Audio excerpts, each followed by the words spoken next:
You're listening to a podcast by the Center for Action and Contemplation. To learn more, visit cac.org.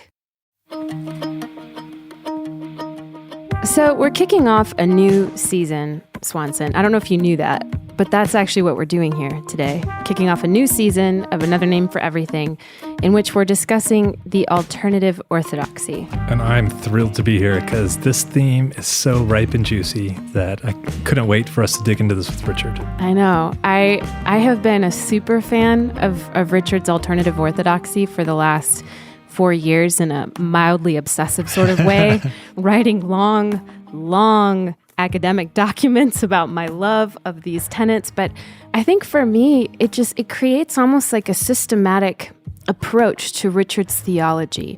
And it's not Richard's theology, it's this lens that Richard holds for us of a liberatory incarnational mysticism. And it gives us a way to break that down into specific steps and components. Mm-hmm. And I think what's interesting too is you say the word systematic theology and a lot of people just fall asleep.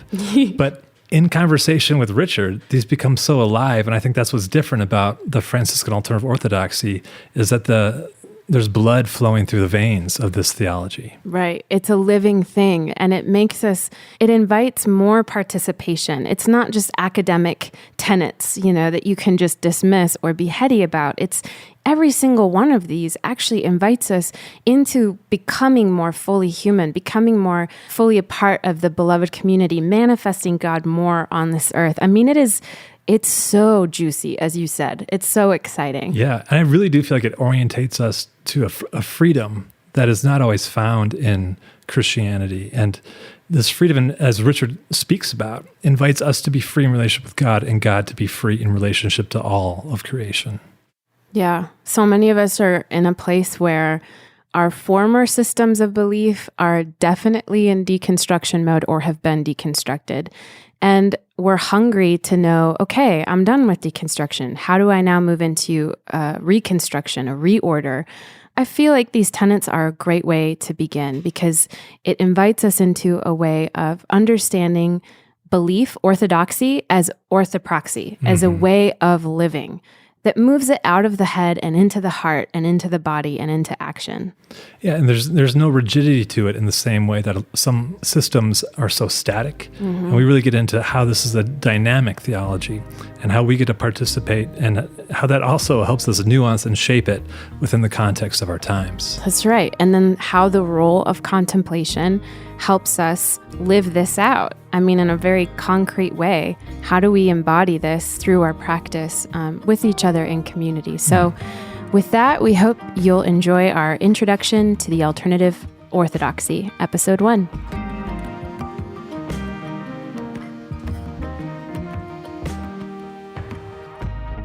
So, Richard, we're kicking off a brand new season talking about the Alternative Orthodoxy.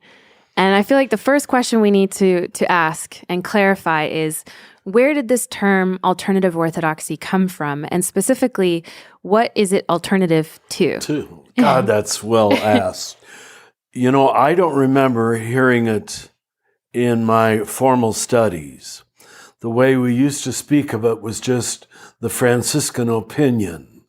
And my professors would invariably teach the mainline opinion, and then we'd say, of course, we have our own opinion, But it wasn't said in a contentious way or anything, but it made us aware, on point after point, we're not really in total compliance, if that's the word, with mainline Roman Catholicism, even though we were clearly not in opposition to it. And how we pulled that off still amazes me. But then I think the term itself originated from the Franciscan School of Theology in California, where they just said, let's say it, that what we're teaching is an alternative to the mainline position on point after point without being, atonement really is in total disagreement with it. But a lot of the other things are shades different, having to do with emphasis, like we emphasize love over truth, things like that. For most people, that's too ambiguous or vague to think about, But that's where I first heard it. And as the years went on here at the center, I realized that's what we're doing here. Of course, it came naturally to me, but God gave me a forum with the support of all of you and drawing in other teachers to actually actively teach it outside of just a Franciscan school. Now, did I answer all the questions there? What's an alternative to? Yeah. What most people consider mainline orthodoxy. But in each case, we overlap with other groups, like the ecological thing with Celtic spirituality, with the atonement theory. Well, who do we? I don't know. Maybe we don't. Until recent theology, mainly coming from the nonviolent Christian communities like Mennonites and Amish and so forth, who didn't believe in going to war, or the Anabaptists in a general way. So it's alternative, and let me say one more thing. I know that very phrase, alternative orthodoxy, seems like a contradiction in terms, like an oxymoron. Well, if it's alternative, it's not orthodox. And yet that's exactly the point we want to make, that you can be orthodox and emphasize different things. So in my book, Eager to Love, that's where I make the point. It's just about emphasizing different things, which if even the Orthodox tradition would have to admit that it does that, Right. So we're not heretics, and by the grace of God, we were never declared heretics, but it wasn't in the year 1318 when a whole bunch of Franciscans were burned at the stake, what we call the spiritual Franciscans. After that, which is only 100 years after the death of Francis, we tightened up the ship to be more conformist. And you don't sense, for the most part, the radicality. Then add on to that the Council of Trent several centuries later. And the Franciscan tradition was largely lost until Vatican II told us all religious orders, go back to your founders. Little did they think the can of worms they were opening. And they said, you each must rediscover your founding charism. And so we're only 50 years into it, and largely at the more critical centers of learning, places like Canterbury, Berkeley, Washington, D.C., where we had Franciscan schools of theology, now just Chicago. And with that, Richard, knowing that you were, at least from the story you just told, you were trained with that kind of mainline position and the Franciscan opinion. Yes. When you first heard that Franciscan opinion that you were calling the alternative orthodoxy, how did that land with you personally? Do you remember your response to that, having been shaped and formed in this other mainline position first? I don't think I, like most of my classmates, allowed ourselves to take it too seriously. We were still in the shadow of the pre-Vatican II church, where Roma locuta est, causa finita est. Do you know what that means? I don't, but are you impressed? It sounds lovely. We quoted it a lot. Rome has spoken, the cause is closed, or the issue is closed. Wow. I mean, once Rome spoke, there was no more discussion. I think I'm going to start using that line in every argument. Roma locuta est. Locuta est. That's all you need to say. Just drop that line in the middle of an argument. So there was sort of a delight in it, but because there was no forum to talk this way except in our own classrooms. I mean, like I was given the CAC, I was given New Jerusalem. So I had a forum where I could talk about such things. But the typical young friar, my own classmates, sent to St. Clement's Parish in Cincinnati, Ohio, they couldn't talk this way. So when you don't talk this way for a while, you actually sort of forget it.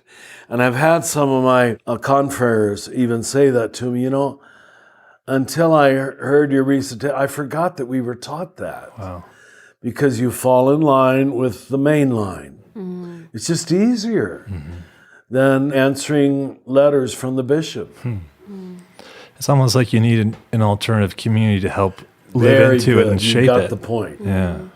Well, and it also makes me think about the fact that, Jesus lived an alternative. Jesus' whole So obvious. life and ministry was in an alternative, Yes. I don't want to say opposition, but an alternative creative, or I should just say a creative alternative to Yes. what was the spirituality and religion and also the empire of his time and the ways that they were colluding together. So it seems that word alternative is actually foundational to us, that we need to remember Yeah, it really- that's part of our calling. Thank you for hearing that. It really does feel necessary. I don't feel apologetic about teaching it, Yeah. even to larger audiences. And I don't get fought on it either, which shows how consciousness has evolved. Yeah, maybe there's more folks who are ready for another way of That's looking at it. And it does remind me of that Emily Dickinson line of like, tell the truth, but tell it slant. Tell it slant, yes. And I think reading, at least myself, several Anabaptist-based books, they use the term nonviolent atonement. There must be half a dozen different books that have that in the title. Yeah. And I realized that's what they're saying, but they just come at it a little different angle, but they still are making the same conclusion. And I said, we had the philosophical justification for that in the 13th century, a nonviolent atonement theory. And the recognition of how, without realizing it, we were validating violence all the way down. Because if there is such a thing as good violence, if violence is sometimes necessary, even in the will of God, which is what the Anselmian atonement theory is saying, boy, we hardly have Christianity anymore, at least in my opinion. Yeah.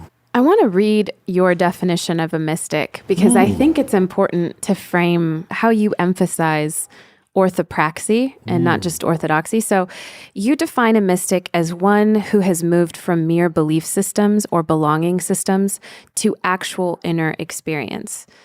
And I wonder if you could share with us how that understanding of mysticism, of prioritizing the inner experience, was important in your work and how you do this alternative orthodoxy, in other words, and how you make the alternative orthodoxy about orthopraxy, about life lived. That's a good one to start with because I think that's almost the underlying universal alternative nature. Let's emphasize action, doing, existentialism, to use a modern word, over just essentialism. And in that sense, Francis was an existentialist. You don't know it until you do it, he says in his early biographies. Now, I don't know if you and your churches use this term, but Catholics certainly did. I'm a practicing Catholic. Were you a practicing Baptist? Or you didn't use that phrase, though? I don't know that we use that phrase, but... Yeah, it's almost like you're either all in or you weren't. You're either part of the fold or you weren't, at least from my evangelical strain. Yeah. Well, and the faith and works thing was so big. Yeah. So big. We had to stay away from emphasizing works. A dualism created by Luther, I have to say, dear Martin. It wasn't necessary. Thanks a lot, Martin. And make Marty. the dualism that much. Yeah. That much. But anyway, history is what it is. What were we talking about? How orthodoxy leads to orthopraxy, or how that's been an important stream in your development of the alternative orthodoxy.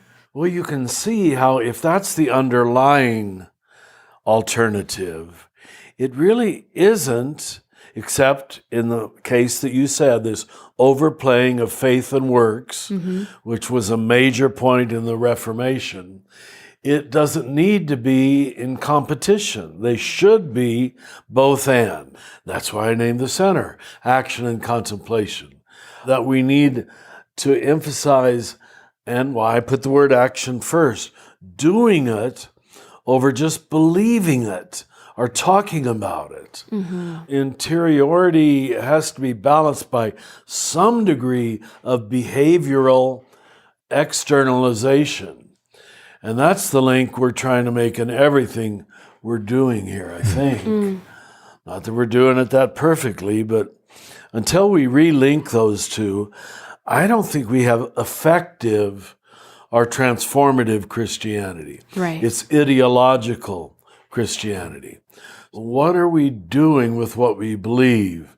And you know, perhaps in the Universal Christ book, where I said it would be if an organization forever kept repeating its vision statement and never wrote a mission statement. That's what the creeds have become, endlessly reciting our vision and philosophy statement. And what we found is really, I don't think I'm being unfair, there's little buy-in to that. It's just a catatonic repetition. I believe in one God, the Father Almighty, creator of heaven and earth. Because there's been no actions implied from, like, one God created heaven and earth. We should have been the first people to understand a universal notion of God. But we never played out the implications. Yeah. I think that's why I love your definition of mysticism so much, because you're saying you move out of the belief systems into inner experience. That's right. And inner experience has to be embodied in action.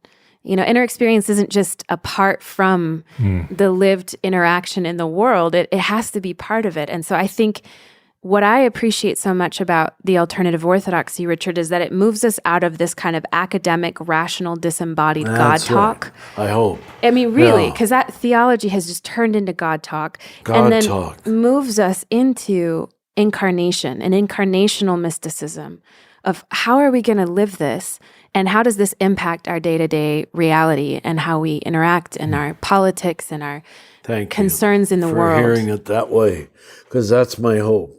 I have no desire to be an iconoclast, or I've experienced it too much in my whole life. People who want to stand on the side and throw rocks.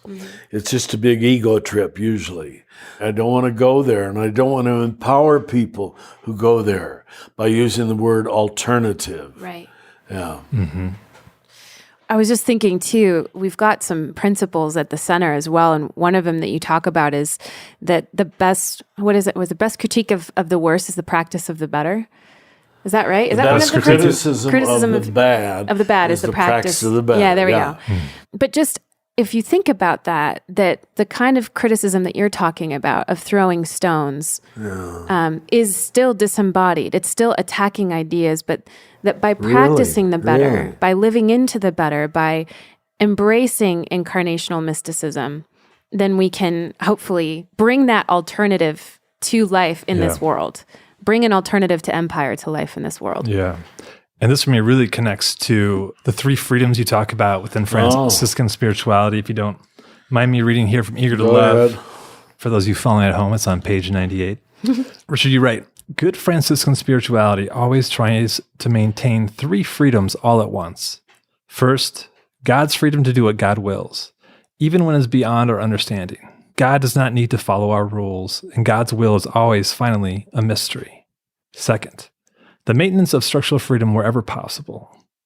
Third, some form of contemplative prayer is the way to maintain that inner psychological freedom so that we can do the first two. And I find these just so evocative and effusive when I risk trying to live into them. And they seem to really undergird the seven themes to me with those freedoms. Wow. How do you see the seven themes of the alternative orthodoxy relating to these three freedoms within Franciscan spirituality? Let me go back to Francis himself and Clare in terms of lifestyle, practice, doing it, not getting into the academies and fighting about definitions. But then it really is Duns Scotus, the famous Duns Scotus in my world. One reason we're told he was never canonized a saint. He is a blessed, but he's not a saint. And even Pope Benedict, as recently as Pope Benedict, he spoke ill of Duns Scotus, which we didn't like very much, because he was a voluntarist. Now, you might not be familiar with that word. Voluntas is will in Latin, right? Mm-hmm. The Dominican school was the intellectualist tradition, which arrived at the conclusion that truth was the goal. You see it in the Dominican motto, Veritas. And I'm not here to put down the Dominicans.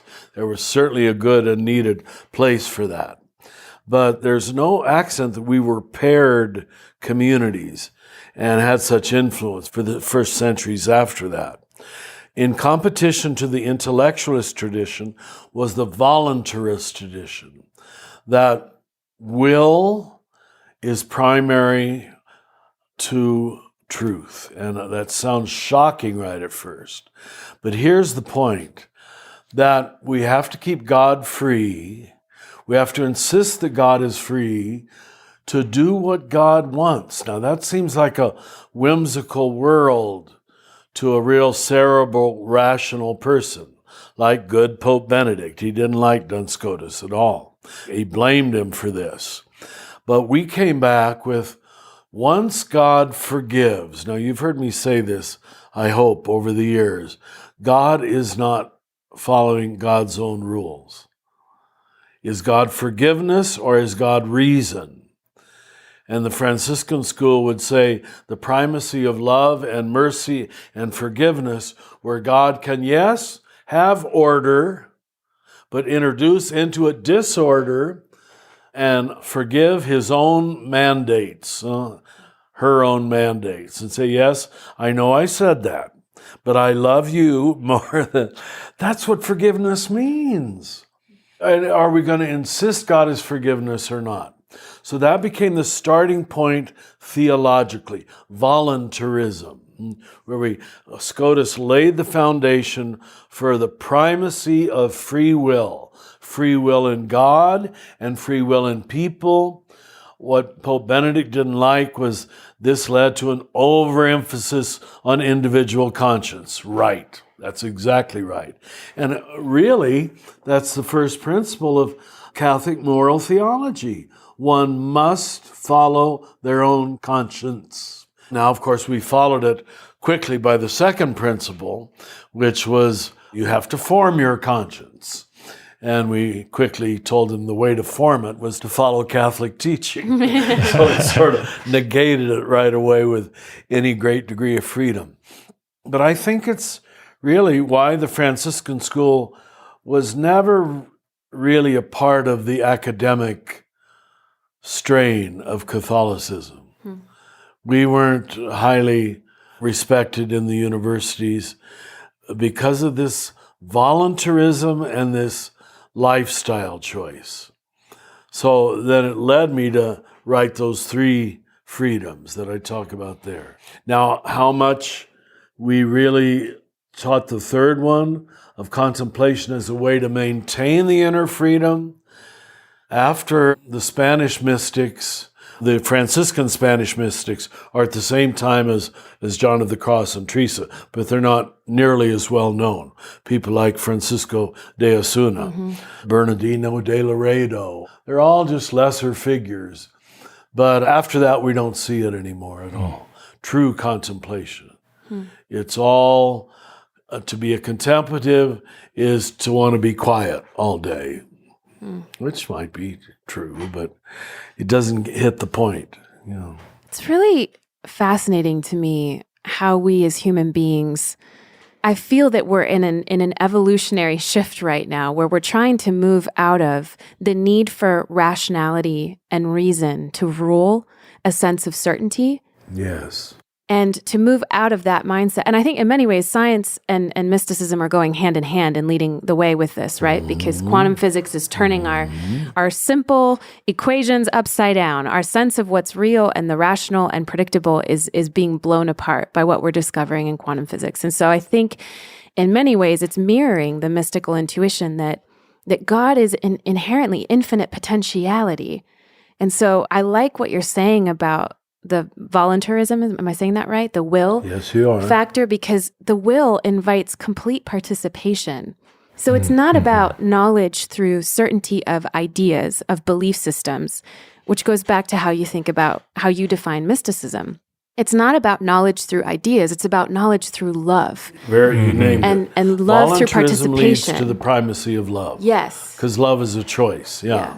Okay. And I would say it also seems to flow with creativity, with act. It flows with what you're saying is the relationship between contemplation and action, which is that love compels us to live differently, compels us to see reality and relationship so that we are responsible to each other and then therefore live in a different way that is alternative to the hierarchy of power.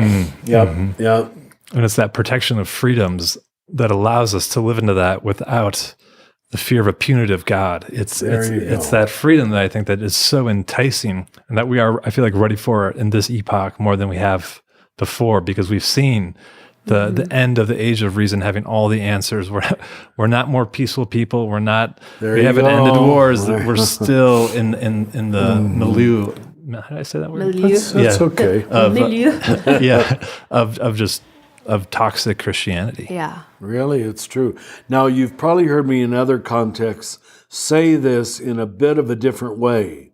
Now, this came from one of my teachers, riffing on the freedoms I described there.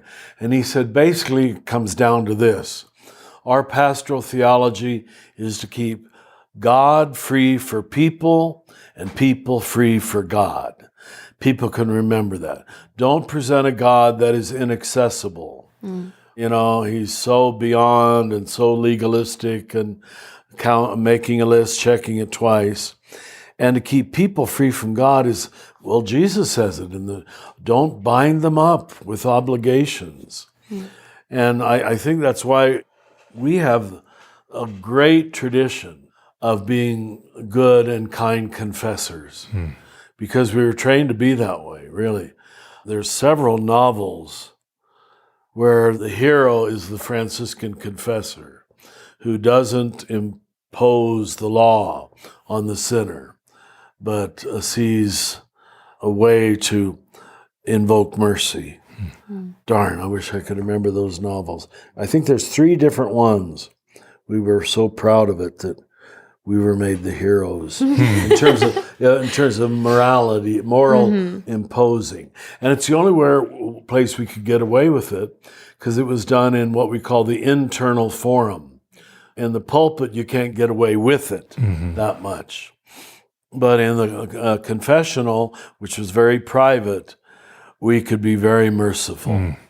And it hardly applies anymore because no one goes to confession. But anyway. I want to ask a question about the role of what is called in the tradition as via negativa, of unsaying and unknowing in the alternative orthodoxy, and how that lives in tension with the via positiva of saying and making and knowing and speaking. And I wonder if you could talk to us a little bit about that tension even in how we think about the alternative orthodoxy. Because I think we have a tendency to overemphasize the positiva, right? Of being like, it's certainty. Let me cling to these 7 principles and I'll hold them forever. But the contemplative path seems to invite us to unsay and unknow and that spacious freedom that we've been talking about. So I see you've opened up. You're ready to go. Yeah, eager to go to love, my book on Franciscan spirituality. I start with this, what I think is a marvelous quote from Neil Donald Walsh. Yearning for a new way will not produce it. Only ending the old way can do that. You cannot hold on to the old, all the while declaring that you want something new. So I started with this. It's so perfect. The old will always defy the new. The old will deny the new. The old will decry the new. There is only one way to bring in the new. You must make room for it. So good. It really is. And then the first sentence of the preface is, Francis of Assisi was a master of making room for the new and letting go of that which was tired or empty. In his first biography, Celano says, he was always new, always fresh, always beginning again. What an astounding line. I wish I could have been in the presence of a person like that, always willing to begin anew. And I think that's the one freedom that a lot of our saints didn't have. They wanted to do the new, but the pressure and the burden and the weight of the old was so imposed on them. And you tied it up with community before. You can only think insofar as the boundaries of your community allow. And if you're going to be called a heretic every other day or every sermon you give, you stop saying it. And here I've been lucky enough for most of my life to live in 2 alternative communities, New Jerusalem in Cincinnati, CAC here, where you would ask me to develop a theme. Really, in fact, these 7 themes of alternative orthodoxy, I would not have written out except a previous director said, do it, Richard. What are the underlying themes of all the things you chatter about? And I took several months, and I had a paper open on my desk, and when one would become clear to me, I'd add it. So it's been this volley between me and you that's allowed, really, I'm not being nice, that's allowed my theology to develop. And very few have that freedom. Even good Jesuits in a Jesuit university, they still have to abide by the canons of academia. Now, thank God, a number of them have broken out of it enough, but it's hard to do when your fellow academics write negative reviews of you. Now, I get my negative reviews, I'm sure, but I'm such small potatoes that no one cares about it, And it's given me freedom to say it. And history will judge if this was true gospel, true Franciscanism, or if the term alternative orthodoxy is even a fair term. I think it is, but history will judge. Yeah. Another name for everything will continue in a moment.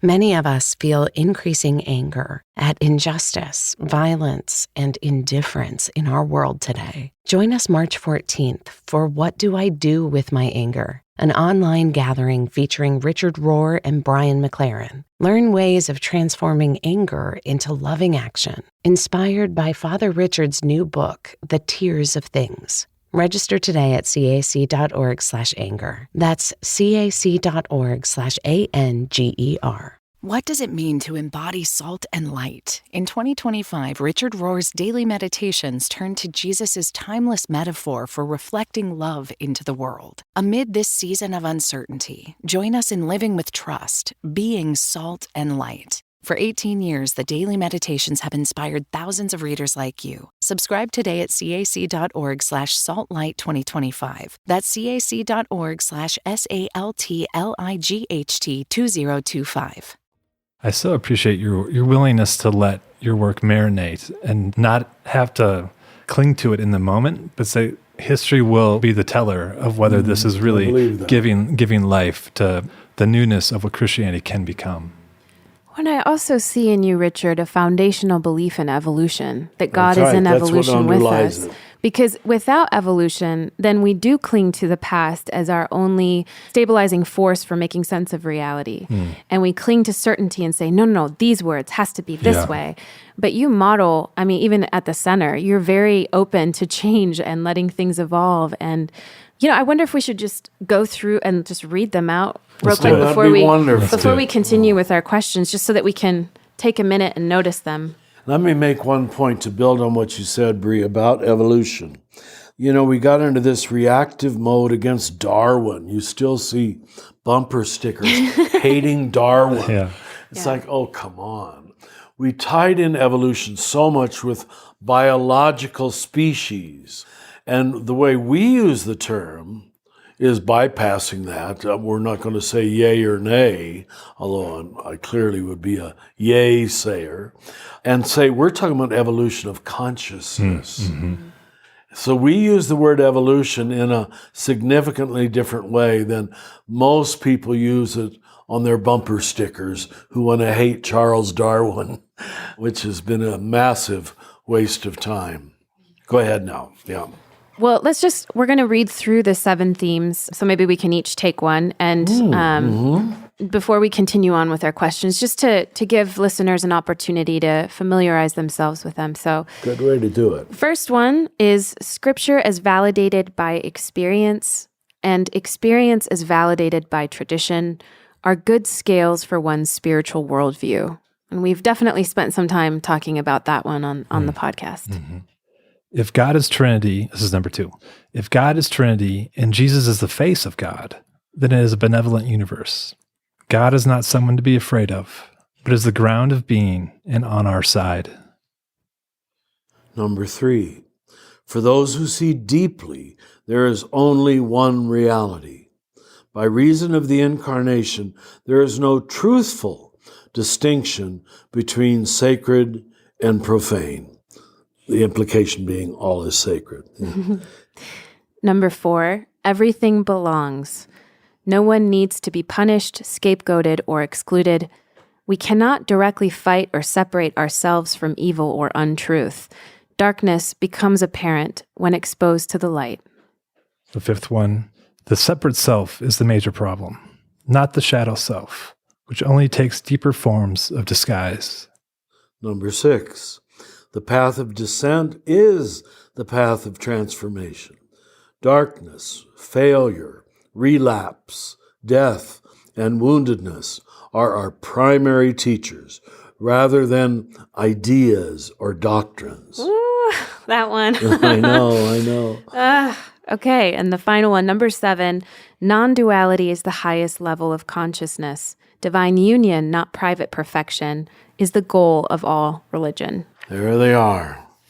And someone's going to think of a few more, I hope, after us. And I'm sure we'll get into that too in our conversations about how these evolve and how they stay dynamic and don't get trapped in just a static, dry look. Right.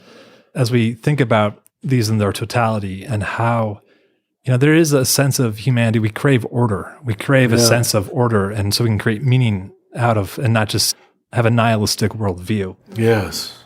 How do you think that the Alternative Orthodoxy attempts to give a shape to our relationship with a wild and dynamic God who can't be boxed in, but no matter how great the themes are, God is always beyond. But how does this help give us a shape, knowing that we have our desire for a sense of order? I think that desire for order is legitimate, or it is an irrational universe. And the psyche can't live with irrationality, which is the state we're in right now as a country and as a world, reveling in untruth, irrationality, make up the story as we go along based on the ego's preferences. So we're seeing the sad fruits of the rejection of all order. But it's the old pendulum swing. We're coming from a good century of overemphasizing order. Now, the word for that was modernism, believe it or not, where we idealized there is a rational way of understanding everything, and that was the century or two where we made education the answer. Not really spirituality, but education. Just get people rational, and the world will be saved. And then again, what country has more universities than any other? Germany, my people. And where did the 2 world wars come from? So we collapsed into oh my God, you can have loads of order, but it can be extremely misused to dominate, to control, to punish, to separate, to divide in the name of what looks like reason, but is just control. So that's what led us to the thing I've just taught for the last year and a half or so, the so-called simplistic 3 boxes: order, disorder, reorder.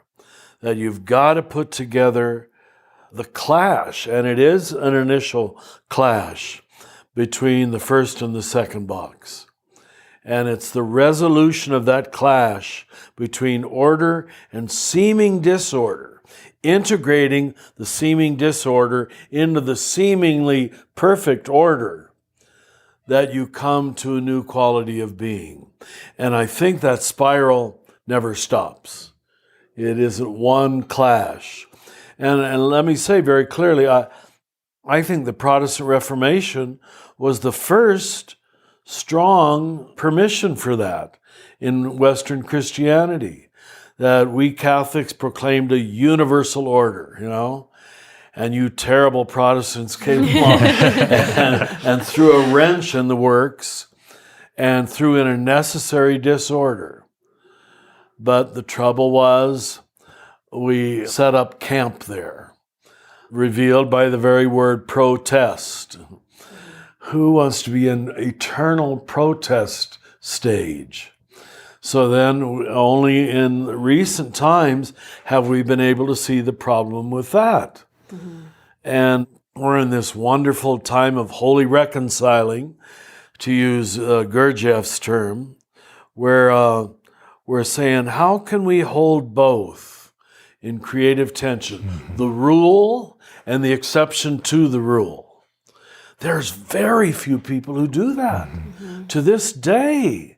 And the big mistake in the last 50 years is that people who are liberals or progressives think they're holding together both, but they're usually not. Usually. They're still in permanent reaction against order, a permanent rebelliousness and individualism and arrogance and all the same. That's why our emphasis on contemplation is so important, because it's teaching how to do both, how to hold on to order, what's good about it, and to plant your feet there, not to be swept up in every new idea, as my generation was rightly accused of, probably, but how to then integrate disorder without riding that boat into eternity, where critique is the only name of the game. And I've seen that in the 50 years of interns and staff, where so many, as good as they are, still think what it means to do our work here is to be an eternal critic. Mm-hmm. And they don't realize this gives them moral high ground. We can dismiss your faithfulness to Catholicism or whatever it might be, Franciscanism or Jesus or the 10 Commandments, as needless order. We don't need that anymore. But they've given us nothing to substitute for it. Mm-hmm. Mm-hmm. Mm-hmm. Just permanent dismissal. Yeah. I call it the demon of dismissal. Well, and you're bringing up the role of contemplation. I wonder if I can ask you how you define contemplation and what the role of that daily practice has in what you just described in that order, disorder, reorder process of embracing change and dynamism, even as we think about the alternative orthodoxy. Let me use that one that I used at the very beginning, and you've heard me use before, from a Carmelite. A long, loving look, L-L-L, at the real with a big R. That's good. And maybe the most important word is to look at it until you can love it. The word loving. Keep gazing, which is almost the secondary meaning of contemplata, a gaze, a persistent looking at something else, which I call in the book just this: appreciating and thus recognizing. Looking at it till you can see what's good about it, what's beautiful about it, what's right about it, what doesn't need to be dismissed. Gosh, that is a non-academic description that all of us will spend the rest of our life trying to live up to. Yeah, because it deals with perception. Very good. And very I think good. the looking part is like, okay, it shifts how we perceive, moving us away from that kind of reactionary throwing the baby out with the bathwater that you're talking about, and able to hold the tension a little bit of the both and that you speak to so much. Yeah. So let's repeat it once more. A long, loving look, I'll give a different word, at what is. Not what I want it to be, not what I think it should be. What is? Yeah. What's right in front of you. And what an invitation to have all of life become practice then. That's right. We have these Very dedicated good. times of, Very good. of contemplative practice, but also what does that look like in family life or civic life? How can we change that perception so that all of our life becomes a practice? And I think that's sometimes what gets lost in contemplative conversations is there's so much focus on the morning sit, which is obviously very important for helping clean that lens and to shift that perception. But the rubber meets the road when we're out in our daily lives. That's right. Or when it becomes as real. I've had 2, if not 3, mothers who gave birth to handicapped children. And it took them, I'm sure, a few days or weeks. But to say, this is what is. This is what God has given me. I don't know they got to say it that way, but what courage it must take to recognize in one sentence or one moment, the rest of my life is determined that I'm going to have to care for this handicapped child. Wow. That's a long, loving look at the real. Yeah. Yeah. Boy, I'm really struck by the ways in which in pain we do want to other, we do want to demonize, we do want to dismiss. We do. And so part of the gift of contemplation that I see you're inviting us into, Richard, and that you're living into is the capacity to hold the inner tension that can appreciate, as you said, appreciate the gifts. And that somehow it becomes a resurrection because it's like, okay, you appreciate the gifts of what was in the order stage, even as you move into disorder. And in the reorder, you're able to appreciate even more. Yeah, that's right. I'm thinking specifically about so many millennials and young folk who have left the church and feel a little bit like they're in a wilderness because they don't belong in that first order box that they once had. Yes. And yet... And they're looking for another order. Yes. Instead of not reveling, but accepting disorder. Exactly. Yeah. And I think what is often handed to us in that disorder stage is cynicism. Like, dismiss it all, throw it all away. It was all BS. Garbage. None of it was real. We also, in that, dismiss our own inner experiences that we had. And it causes us to live a life of self-doubt and just to kind of live a very small dimension of living when we're dismissing the depth. And Richard, I wonder if you could comment on the work of contemplation with that. That it's not a passive reception solely as something that you just sit back, check out of life, but that there is maybe work's the wrong word, but can you speak to that kind of stepping into participation, co-participation of the work of contemplation? I hope I'm not bypassing your very good question, but I think that's why the masters, in my opinion, emphasize suffering so much. Suffering makes disorder unavoidable. Okay, here it is. I'm stuck with it. This is the wrench in the works. I do not like that I'm suffering. Who of us does? And that's never going to change. So there's got to be a reason that the great saints and holy ones again and again talk about the importance of necessary suffering, which actually is a term from Carl Jung. Without it, we can go on our happy path of order. And suffering forces disorder into our life. Now, I'm thinking, did I answer your question? What did you say? Well, I think in part because in part. Like, I think with suffering, right, it takes the work of contemplation to be able to integrate the negative into into your worldview and your spirituality, and contemplation is not just a passive reception. Yeah. There's also the work of showing up, working with what life has given you, how God is speaking and calling you. So yeah, and part of what how that came up for me, Brie, was your point about millennials having a sense of order and then being lost in that wilderness. Yeah. And how it's not, there's no new order that's just going to miraculously arrive and you step into this. That's right. This ready-to-made Yeah. order, but it has a different feel to it. And there is a sense of agency within that you need to show up to do that work. Yeah, and my only addition to that, which was not really an addition, was suffering forces participation. That's right. Right. You can't passively, whereas happiness, you can just observe it and let it sort of glide over you. But your very resistance to suffering pulls you into the game, pulls you into what is happening to me? Why is this happening to me? What is right about it? What is wrong about it? It doesn't allow you to be a passive participant. You know? Well, and it also makes me think about how the work of contemplation, just as the alternative orthodoxy isn't a set of ideas, but is moving us into orthopraxy, contemplation is not, as you're saying, Paul, a passive mental exercise.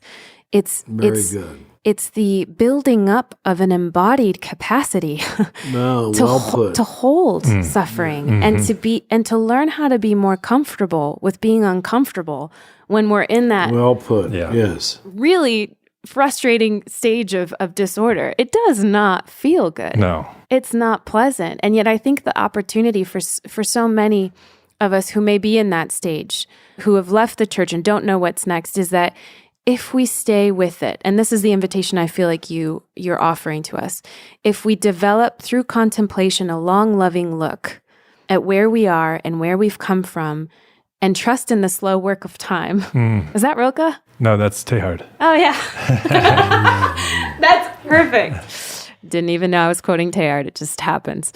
But to trust in the slow work of time to bring forth, like you said, Paul, the reorder, not like it's going to come landing down like a UFO. It's going to come out of the hard work of integration. Well put, well put. Richard, as we look at these 7 themes and you look at them as a whole, do you see them as a ladder building off of one another, or do you see them as almost like a buffet, like they're all offered at once? I'm just thinking about those listening to this and having never heard these themes before and trying to work with them.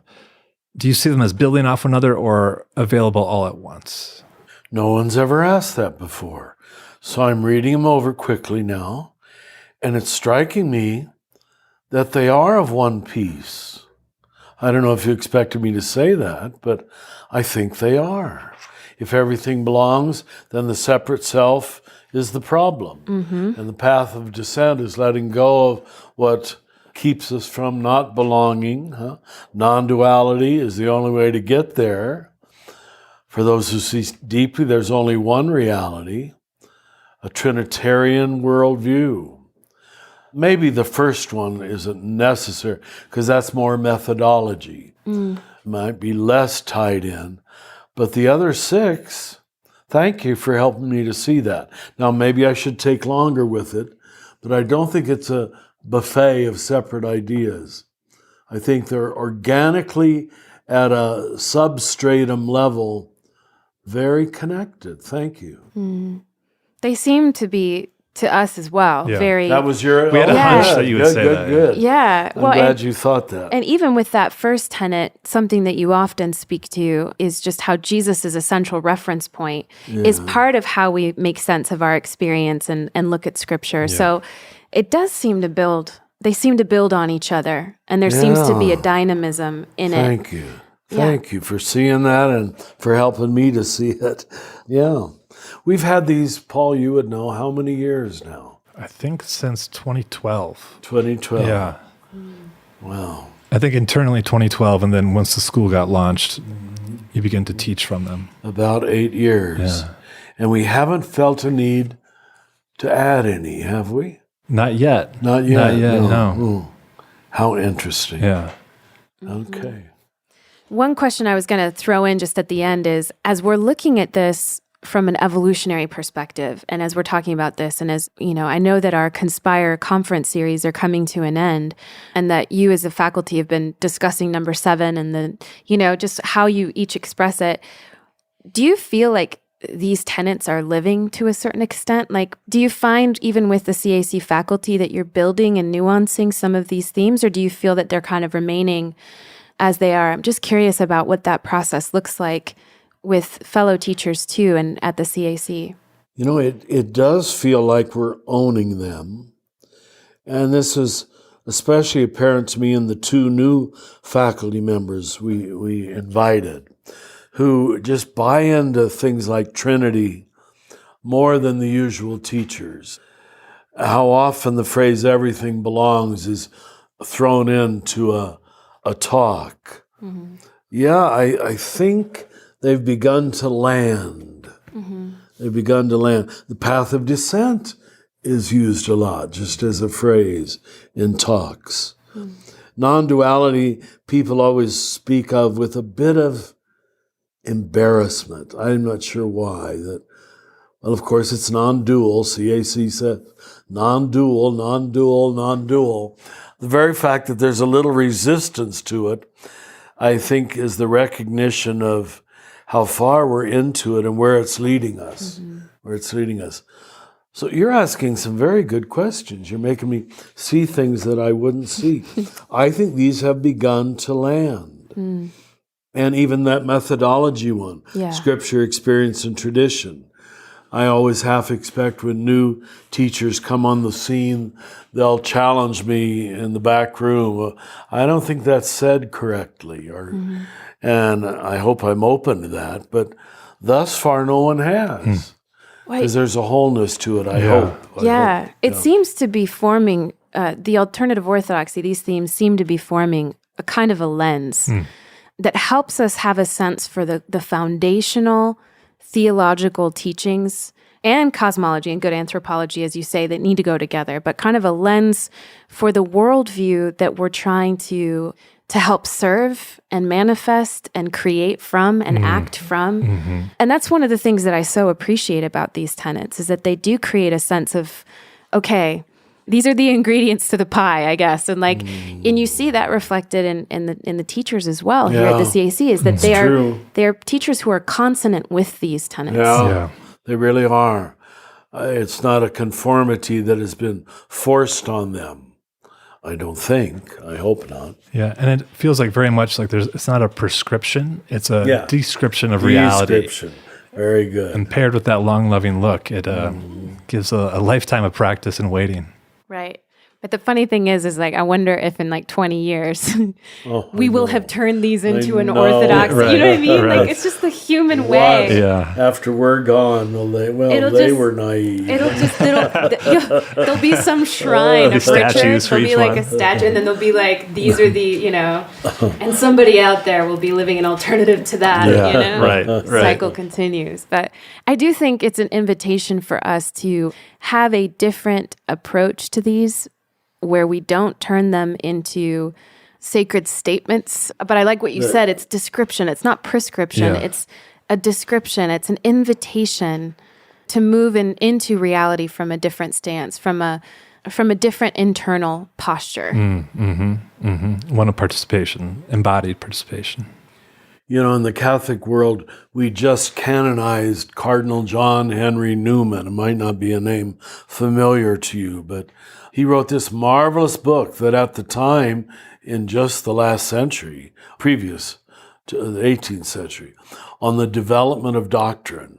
And it was considered very edgy, dangerous, if not heretical. Now, last month, he was canonized a saint on the development of doctrine. And he just makes the case for what we're saying right here, why it has to develop.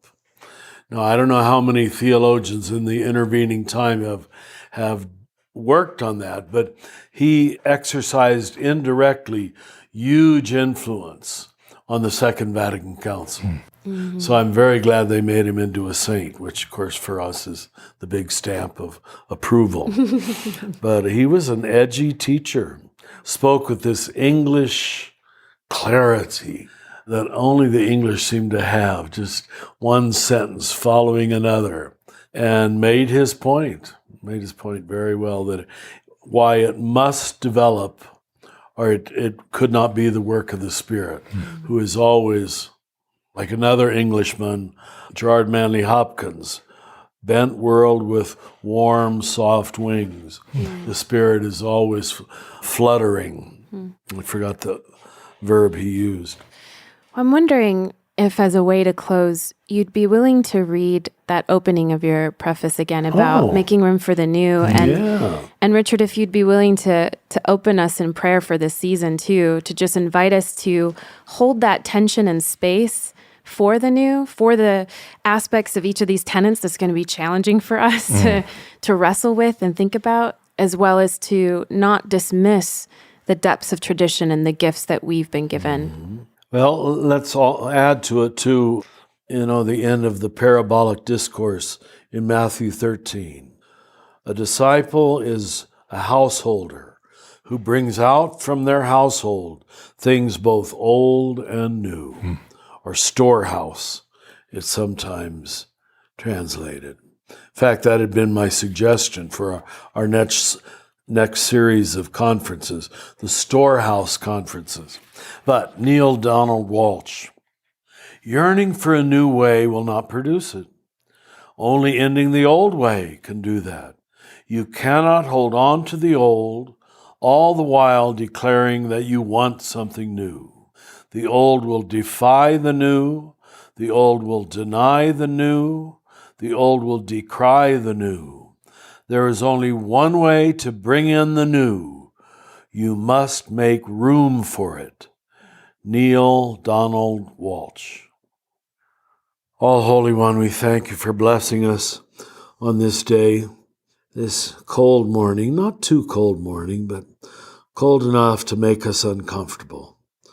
If some of these words still seem cold, we pray that they can be just cold enough to make us uncomfortable and seek something more, something new, something better, something that feels like you.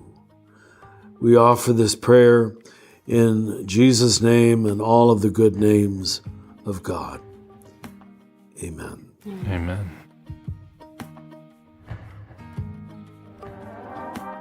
And that's it for today's episode of Another Name for Everything with Richard Rohr. This podcast is produced by the Center for Action and Contemplation, thanks to the generosity of our donors. The beautiful music you're listening to was brought to you by Will Reagan. If you're enjoying this podcast, consider rating it, writing a review, or sharing it with a friend to help create a bigger and more inclusive community. To learn more about Father Richard and to receive his free daily meditations in your electronic mailbox, visit cac.org. To learn more about the themes of the Universal Christ, visit universalchrist.org. From the high desert of New Mexico, we wish you peace and every good. Do you feel called to walk a more contemplative path? The Center for Action and Contemplation is an educational nonprofit supporting the journey of inner transformation. Our programs and resources will help grow your consciousness, deepen your prayer practice, and strengthen your compassionate engagement with the world. Learn more about our resources, such as publications, podcasts, email series, and events at www.cac.org.